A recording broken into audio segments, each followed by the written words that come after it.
Green energy innovation, be it solar, wind, even electric vehicles, are all dependent right now on one technology, batteries. If you want energy on demand, you have to be able to store that energy. And right now, batteries are a bottleneck. They're too big and too expensive. But one Indiana company, EnerDel, is trying to innovate and streamline the battery making process right here in the U.S.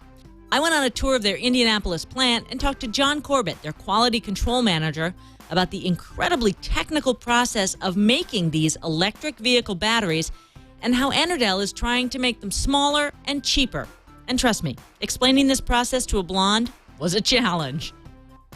This is the mixing operation where we take the raw materials, carbon, various powders and active ingredients, mix them all together with high pressure, high speed mixers, and we transfer them into these tanks here, which are slurry. So we have two types of slurry, and slurry is exactly that. It's a mixture of aqueous and powdered materials. I think I had that at Dairy Queen once. It could very well be. Maybe it was the mixed slurry. I can't remember. Might be a blizzard, but this is a slurry.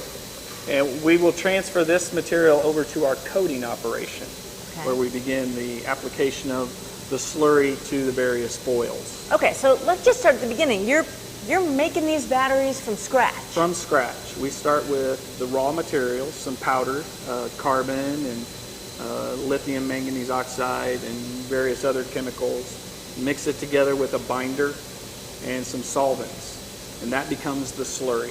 We have two types, one for a negative and one for a positive, and later on we'll marry those two together and make a battery. Okay, you say so. Let's keep going. All right. This is the uncoiling of the aluminum foil. And we can run either aluminum or copper, depending on whether it's the anode or the cathode. The anode being the negative electrode, the cathode being the positive. The aluminum goes through this process, gets uncoiled and into a coating head. And at the coating head, we actually coat both sides of the substrate or the foil with the slurry. So that think of it as you're paving a highway of slurry onto aluminum or copper roads. Is battery technology so set in stone that this is just an old recipe, or did you guys invent this one? The recipe is one of the proprietary things that we really hold close to our vest. Lithium-ion technology is older than you may think. It's been around since the 1960s and even before that. But our particular recipe has been developed with a particular application in mind, whether it be an electric vehicle or a plug-in hybrid or a hybrid electric vehicle. It seems like battery production right now is the Wild West in some ways. You know, you guys are kind of evolving at such an epic pace that things are changing fast. There's a lot of competition. Is this kind of a process that's in process? It is, and I think you'll see the entire process evolve over time.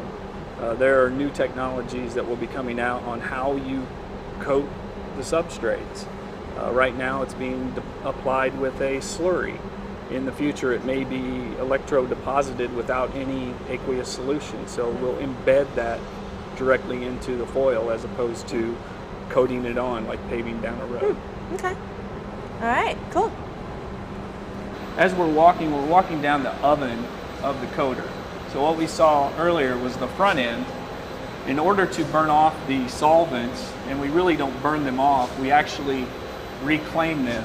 So the material that's coated dries through this 5-zone oven over time, and the volatile chemicals that creates the VOCs actually gets captured and recirculated back into a holding tank where we use it again when we sell it back to the supplier. They recycle it and sell it back to us. So it's a closed loop system and there's no emissions.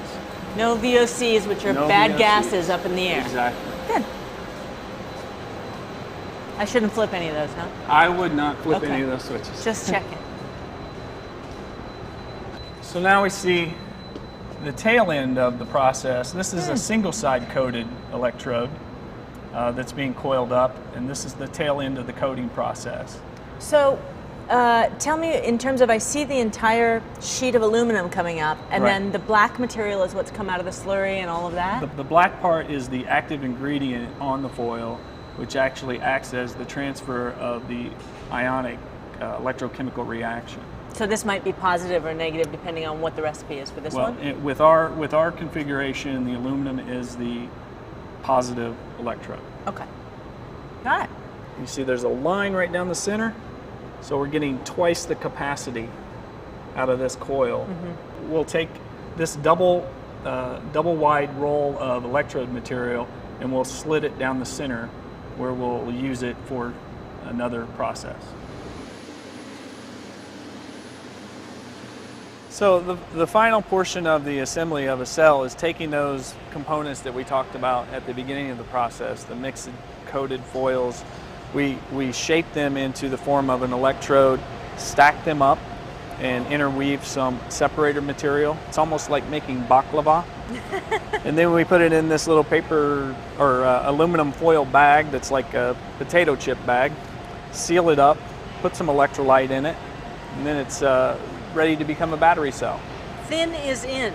Thin is in. This is about a 6mm battery cell, capable of about 17 to 18 amp hours of energy and power over time. And in batteries, smaller is better, right? Smaller is better, but depending on the customer's application, size is a factor.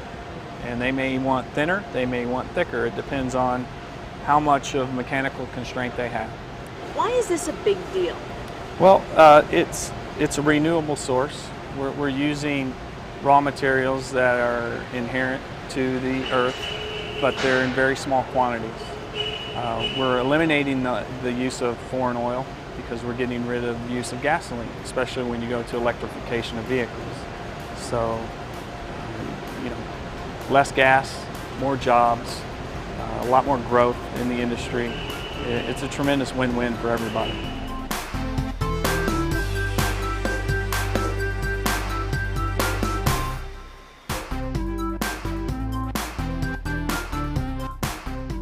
To really understand the impact of innovating batteries, we talked to Sean Hendricks. He's the Director of Product Development at EnerDel.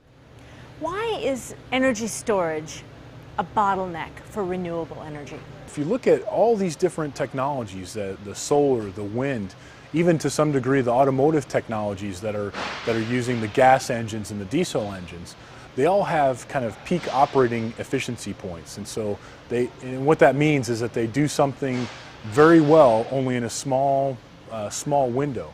And so to compensate or to take advantage of that area of operation, they need something to store that energy.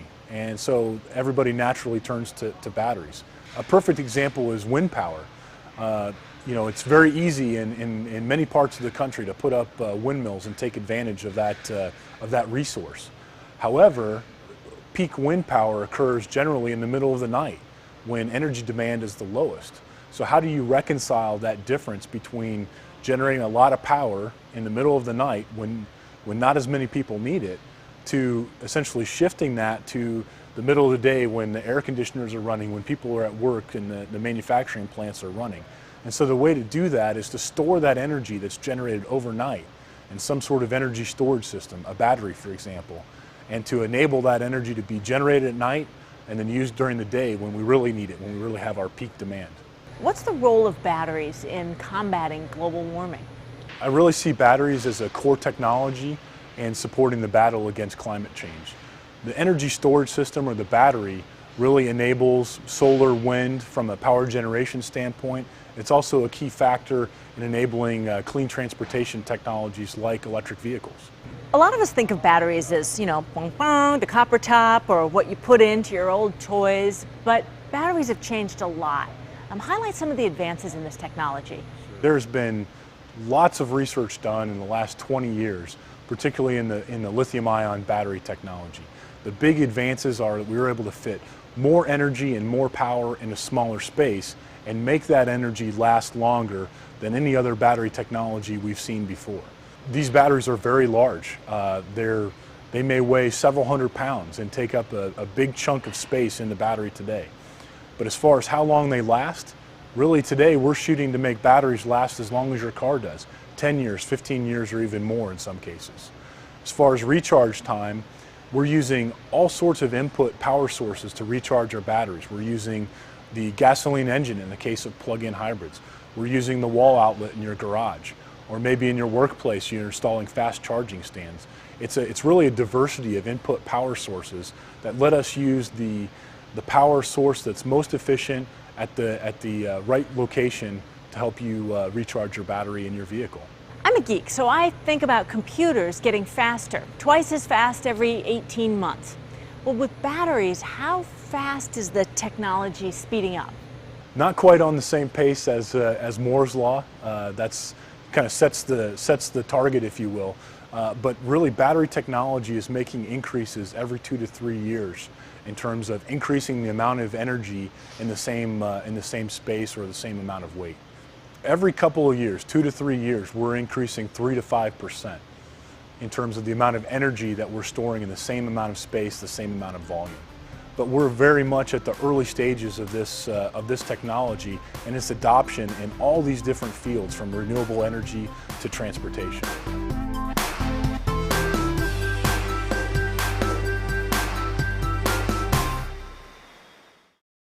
We want to take a quick break to thank our sponsors. This episode of Green Tech Today is brought to you by Audible.com. Audible.com is a leading provider of audiobooks with more than 75,000 downloadable titles across all types of literature, including fiction, nonfiction, and periodicals. Now, for listeners of Green Tech Today, Audible is offering a free audiobook to give you a chance to try out the service. So what you want to do is go to audiblepodcast.com/greentech, pick a book that you're interested in, download it, and get started with the service. And I'll tell you, one of the things that I really like to do with Audible books is listen to them while I'm out walking. It's a great way to keep yourself moving, to exercise, while at the same time engaging your brain. For me, this is especially true when it comes to nonfiction books I want to read.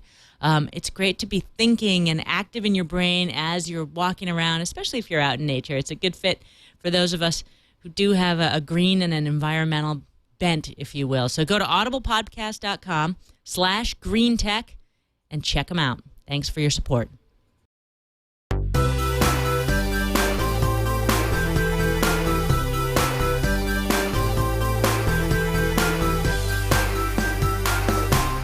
Is this technology just about cars? And that's exactly right. It isn't just about cars. That's a big market. It's a big area today. But we're really seeing interest and pull from all these different market segments, from grid storage to residential to commercial energy storage. Everybody in the world and across market segments is interested in doing what they can to increase their efficiency. There are always going to be naysayers. So what do you say to the people who think, electric car, it's not going to take me far enough, recharging, there's no infrastructure? What do you say to them? The costs today are very expensive, but as we ramp up to the manufacturing technologies necessary to make these batteries, we get into high volume production, we start to make tens of thousands, hundreds of thousands, eventually millions of electric or hybrid electric vehicles. The costs drop significantly into ranges that you'd expect a mass market consumer to be able to afford. Is this trading one evil for another? Are we going from sort of an OPEC of today to a lithium group of tomorrow? Sure.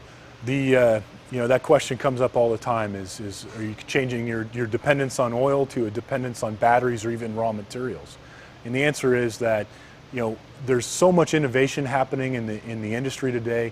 There's so much research into material types and the abundance of these resources that I think we've got a long future ahead of us before we run into any sort of battery material shortage. Is this somehow a Betamax VHS format war? Not really. This technology war, as you put it, we've seen this happen before. We saw this happen in the cell phone world.